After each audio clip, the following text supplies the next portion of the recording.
গতকাল ফেসবুকে একটি খবর দেখলাম, সত্য মিথ্যা জানা নেই আমার। মোবাইলের রিচার্জ 28 দিনের জায়গায় 30 দিন করা হবে।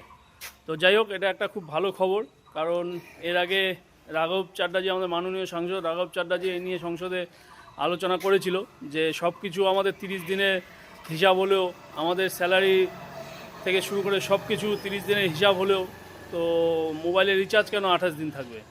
তো যাই হোক, এটা যদি হয়ে থাকে তাহলে খুব খুব ভালো খবর, কারণ 28 দিনে মোবাইল রিচার্জ 2 দিন করে আমাদের কম হতো, 2 দিন করে গেলে মাস গেলে আবার 12 মাসের জায়গায় আমাদের 13 মাস রিচার্জ করতে হতো। তো এটা একটা খুবই ভালো খবর যদি হয়ে থাকে।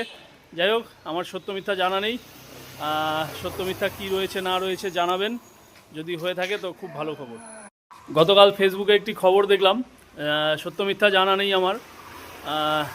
মোবাইলের রিচার্জ 28 দিনের জায়গায় 30 দিন করা হবে। তো যাই হোক, এটা একটা খুব ভালো খবর, কারণ এর আগে রাঘব চাড্ডাজি, আমাদের মাননীয় সাংসদ রাঘব চাড্ডাজি এই নিয়ে সংসদে আলোচনা করেছিল যে সব কিছু আমাদের 30 দিনের হিসাব হলেও, আমাদের স্যালারি থেকে শুরু করে সব কিছু 30 দিনের হিসাব হলেও তো মোবাইলের রিচার্জ কেন 28 দিন থাকবে। তো যাই হোক, এটা যদি হয়ে থাকে তাহলে খুব খুব ভালো খবর, কারণ 28 দিনে মোবাইল রিচার্জ 2 দিন করে আমাদের কম হতো, 2 দিন করে গেলে মাস গেলে আবার 12 মাসের জায়গায় আমাদের 13 মাস রিচার্জ করতে হতো। তো এটা একটা খুবই ভালো খবর যদি হয়ে থাকে। যাই হোক, আমার সত্য মিথ্যা জানা নেই, সত্য মিথ্যা কী রয়েছে না রয়েছে জানাবেন, যদি হয়ে থাকে তো খুব ভালো খবর।